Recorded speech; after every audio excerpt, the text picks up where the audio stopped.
Hey there folks, welcome back to Succinct Psychology, aka Succinct. My name is Jaia Hendrickson, and this video is going to be a continuation of my two previous videos covering Chapter 6 in Principles of Social Psychology, looking at perceiving others.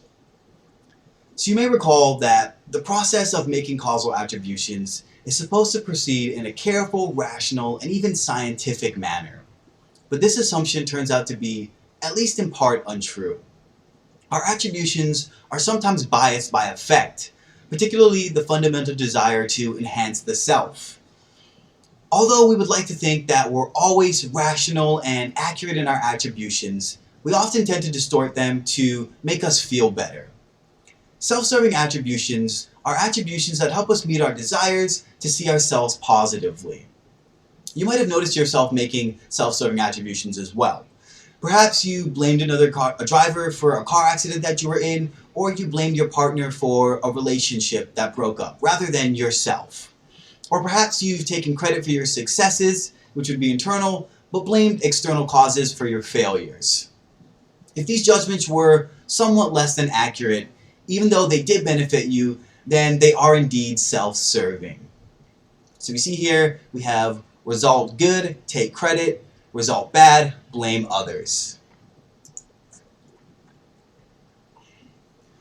One perceiver factor that influences how we perceive others is the current cognitive accessibility of a given person characteristic, and that is the extent to which a person characteristic quickly and easily comes to the mind for the perceiver. Differences in accessibility will lead different people to attend to different aspects of the other person.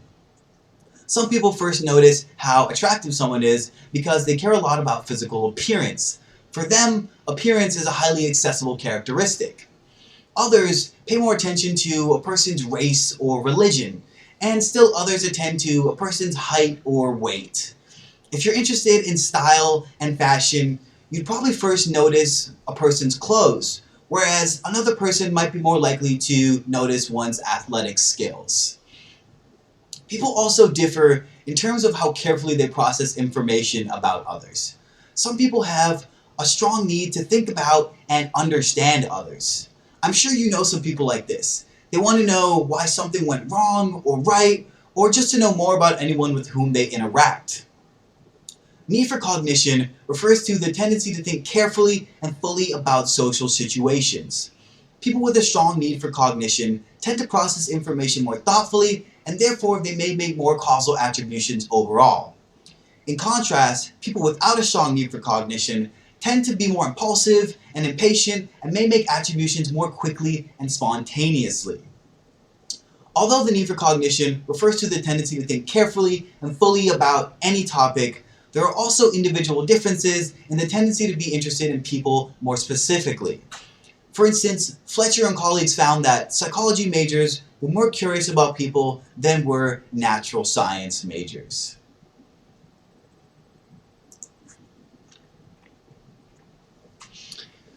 Individual differences exist not only in the depth of our attributions, but also in the types of attributions we tend to make about both ourselves and others.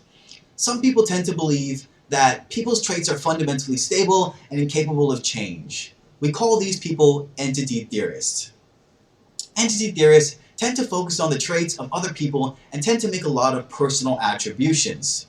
On the other hand, incremental theorists are those who believe that personalities change a lot over time and who therefore are more likely to make situational attributions for events. Incremental theorists are more focused on the dynamic psychological processes that arise from individuals changing mental states in different situations. Individual differences in attributional styles can also influence behavior. For example, entity theorists are more likely to have difficulty when they move on to new tasks because they don't think they'll be able to adapt to the new challenges. Incremental theorists, on the other hand, are more optimistic and do better in such challenging environments because they believe that their personality can adapt to the new situation. So you see that these differences in how people make attributions can help us understand both how we think about ourselves and others and how we respond to our own social context.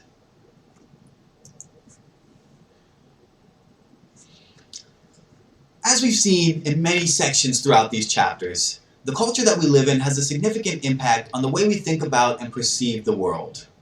And so it's not surprising that people in different cultures would tend to think about people at least somewhat differently. One difference is between people from Western cultures, so United States, Canada, Australia, and people from East Asian cultures, so China, Japan, India. People from Western cultures tend to be primarily oriented towards individualism, tending to think about themselves as different from and often better than the other people in their environment, and believing that other people make their own decisions and are responsible for their own actions.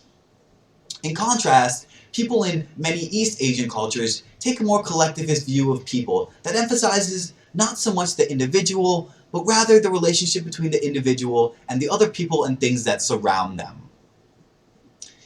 And the outcome of these differences, on average, from people in individualistic cultures, tends to focus more on the individual person. Whereas, again, on average, people from collectivist cultures tend to focus more on the situation.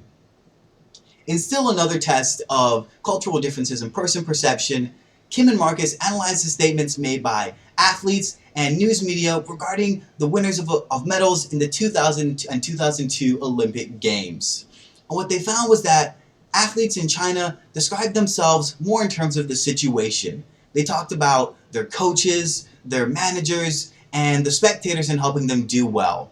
Whereas the American athletes, as you might guess, focused on themselves, emphasizing their own strength, determination, and focus.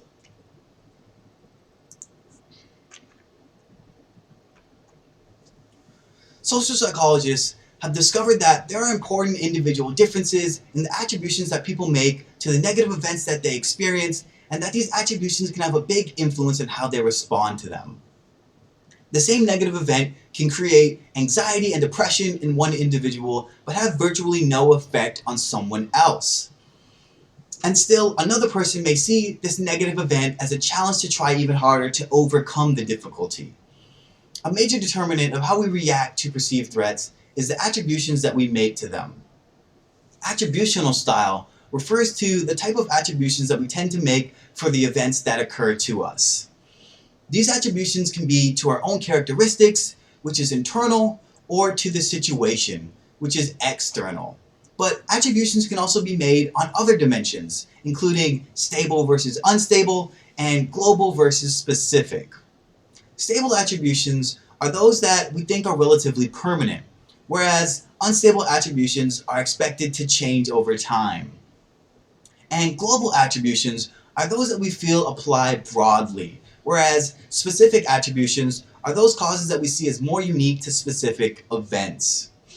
And you may know some people who tend to make negative or pessimistic attributions to negative events that they experience. We say that these people have a negative attributional style. These people explain negative events referring to their own internal, stable, and global qualities. Alright folks, this is going to conclude my third and final video covering Chapter 6 in Principles of Social Psychology. Some of the things we looked at were initial impression formation, inferring dispositions using causal attribution, and individual and cultural differences in persons. I hope you guys learned a few things, and I'll see you guys next time.